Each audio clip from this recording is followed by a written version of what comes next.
Olá, turma. E para concluirmos as nossas discussões, nós temos a competência 5.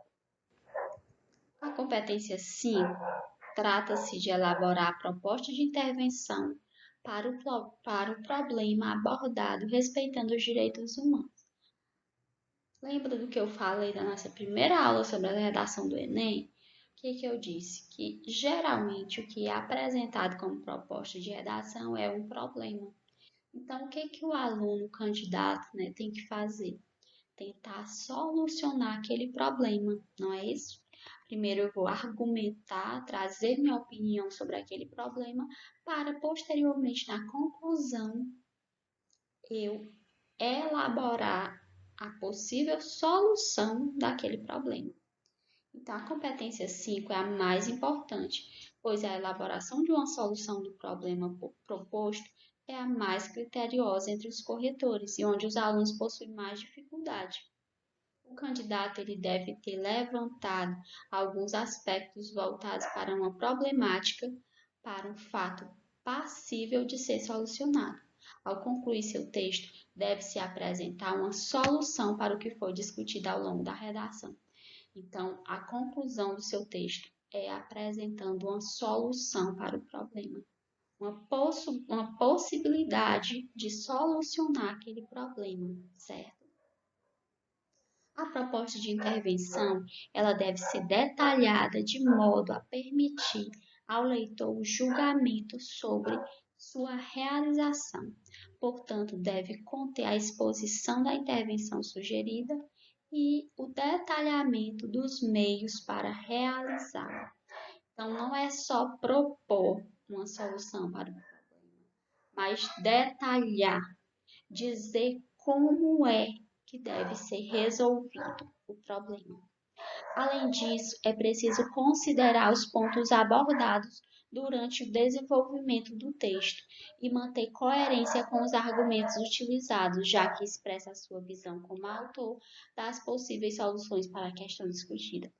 Essa minha proposta de intervenção, essa minha conclusão, tem que dialogar com o que eu já disse nos parágrafos anteriores, certo? Lembra da competência anterior que a gente viu a questão da coerência? Pois é. Se eu elaboro uma proposta de intervenção que está totalmente ao contrário de tudo que eu já havia dito nos parágrafos anteriores, isso não é legal, isso vai comprometer o meu texto, certo? E na proposta de intervenção, gente, anotem isso aqui, porque é fundamental.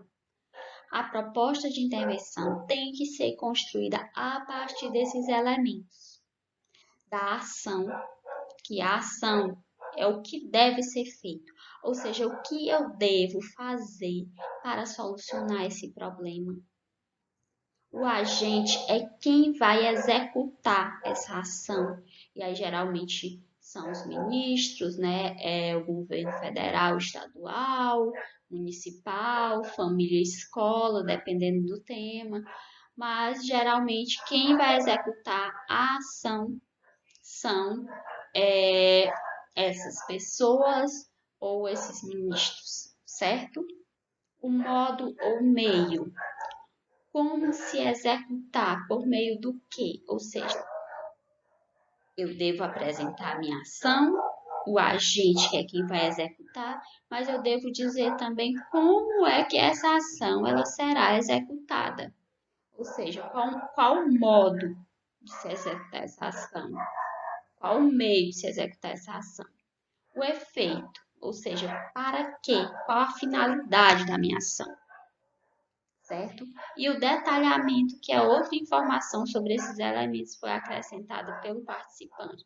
Ou seja, além de eu apresentar o que deve ser feito, eu preciso dizer quem deve fazer, como deve ser feito, qual a finalidade daquela ação e ainda buscar fazer o detalhamento. E aí, esse detalhamento eu posso acrescentar alguma informação, ou na ação, ou no agente, ou no modo, ou no efeito. Mas, para que a minha proposta de intervenção fique completa, para que eu consiga atingir 200 pontos na competência 5, eu preciso fazer esse passo a passo, tá certo? Sua redação, além de apresentar uma tese sobre o tema, ou seja, sua opinião, apoiada em argumentos consistentes, deve oferecer uma proposta de intervenção na vida social. Essa proposta deve considerar os pontos abordados na argumentação, deve manter vínculo direto com a tese desenvolvida no texto e coerência com os argumentos utilizados, já que expressa a sua visão como autor das possíveis soluções para a questão discutida. Então, há essa necessidade de coerência da sua proposta, como eu já falei anteriormente, com o que já foi colocado anteriormente nos outros parágrafos, certo? A proposta de intervenção precisa ser detalhada, de modo a permitir ao leitor o julgamento sobre sua execuibilidade. Portanto, deve conter a exposição da intervenção sugerida e o detalhamento dos meios para realizá-la. É como eu já apontei também no slide anterior. Não é só dizer, eu acho que deve ser feito isso. Não. Eu tenho que dizer quem deve fazer, eu tenho que dizer como deve ser feito, eu tenho que detalhar essa minha intervenção, certo? A proposta deve ainda refletir os conhecimentos de mundo de quem a redige, e a coerência da argumentação será um dos aspectos decisivos no processo de avaliação. É necessário que ela respeite os direitos humanos, que não rompa com os valores como cidadania, liberdade, solidariedade e diversidade cultural. Lembra daquela aula sobre o que pode levar o aluno a obter nota zero na redação? Pois é, como eu já havia falado, é na proposta de intervenção que você deve ter cuidado para não desrespeitar os direitos humanos, porque se você desrespeitar, a sua nota será zero, certo? Ao redigir seu texto, procure evitar propostas vagas, gerais, busque propostas mais concretas, específicas, consistentes com o desenvolvimento de sua ideia. Então, a sua proposta de intervenção é importante que ela também não seja vaga demais. Tem que ser algo mais concreto, certo? Antes de elaborar sua proposta, procure responder as seguintes perguntas. O que é possível apresentar como proposta de intervenção na vida social? Como viabilizar essa proposta? Então, é importante realizar esses questionamentos, porque assim você vai pensar melhor e refletir sobre as possibilidades, né, de uma proposta de intervenção, certo? Aqui nós temos também um quadro, né, que vai mostrar de 0 a 200 a questão da atribuição da nota. Então, posteriormente, vocês podem olhar esse quadro, né, anotar essas informações, porque são informações importantíssimas. E essa foi a referência utilizada. Um abraço a todos e todas.